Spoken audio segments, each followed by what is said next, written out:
Hi, I'm Darlene Anderson, and I've been a longtime advocate for public education and African American children for many years. I have a 28-year-old, and I have a 25-year-old, and I have a 14-year-old. And of course, they are African American or American blacks, whatever, however you want to see it. But they have been raised in the state of California. And so I want to do a series of blogs talking about pimping. Pimping is having the ability to utilize a resource and really not give back to that resource. Just totally having the ability to control a set of circumstances. And so pimping could be, as most people refer to it, with people taking advantage of women or boys or whatever in a sexual nature, or it could be basically community services or services that our taxpayers' dollars pay for. So we all pay taxes. People like to say everybody doesn't pay taxes. I kind of see it in a different way. I see it that everybody pays taxes. I don't care if you pay state and local taxes or just taxes on items that you purchase to support businesses, or you pay taxes in your rent, utilities, public services that you utilize. But we're all taxpayers in some kind of way.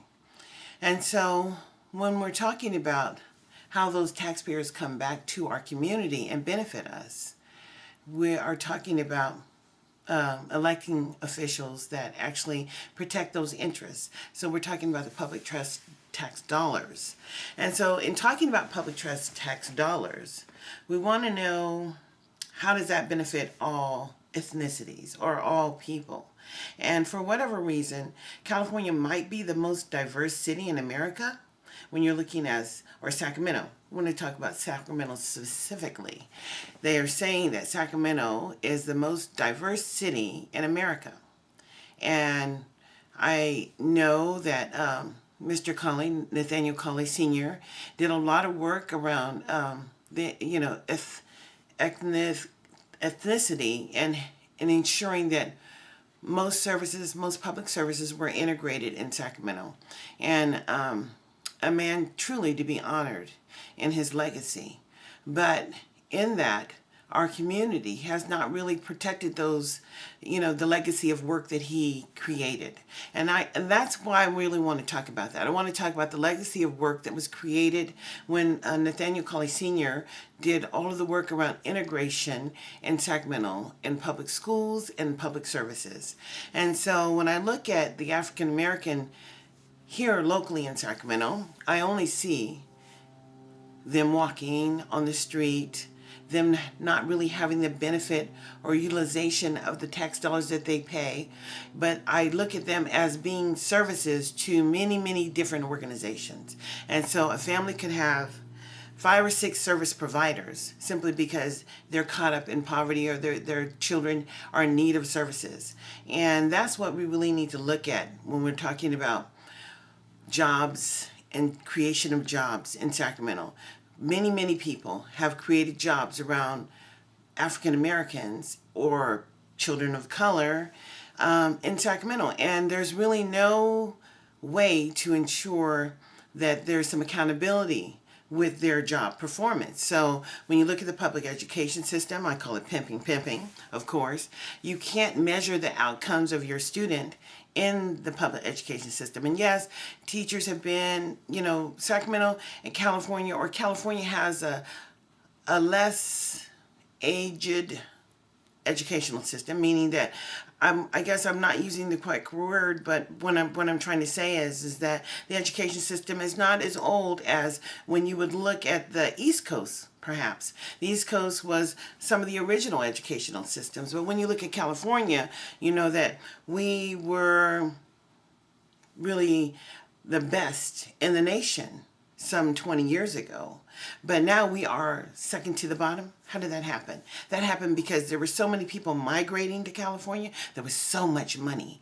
And having the ability to utilize those dollars and providing services and demonstrating and perhaps being a service provider, the need for the use of the funds created a way for a lot of people to come in and be service providers, but really there's no measurement because you're dealing with community partners. And, under, I want to say Goals 2000, even though it said that, districts must create a way to measure their success and also create a way to train their staff in providing services to children in poverty. Well, the California legislation kind of like skirted that legislation because they said, well, you can't be held accountable for your community partners. So if you partner with a community agency, a third party, really, you can't be held accountable for them doing or being successful. And that's going to be done through your governing board or through your governing board or through, community where the community has the ability to have input. God, there's so much I really want to tell you. I don't want to talk too long. I want to do this in segments simply because you only get, less than 15 minutes on YouTube.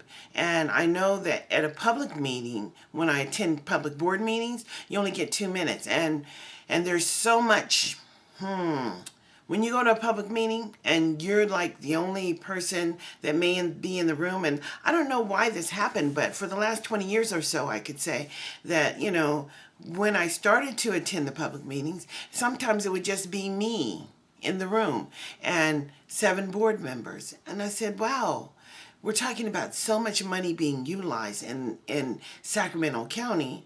And why is it that I was the only parent that would be participating publicly? And that was kind of crazy to me, but I insisted on going simply because I had 3 African American boys that I wanted to sure got a public education, because my public education comes from the United States Air Force. Of course, my stepfather served more than 20 years in the Air Force, and I was blessed to have an education that came from basically the insured party or the person that made sure that the educational standards were held to high standards was the federal government. And that was the only reason why I got all the resources that I needed growing up. And I just think that the difference in growing up, being a military brat, however you want to put it, was astronomical, quite frankly. You don't really, college is important, but, life is very short. And now the way they have college set up is that you get the benefit if you can spend the dollars. And if you don't have dollars to spend, quite frankly, you don't get the benefit. But growing up in the military, the basic education is one that would allow you to participate publicly and socially in your community, because it teaches you the basic skills. You get reading, writing, and arithmetic. You get basic communication skills. You get language development. And all that's measurable.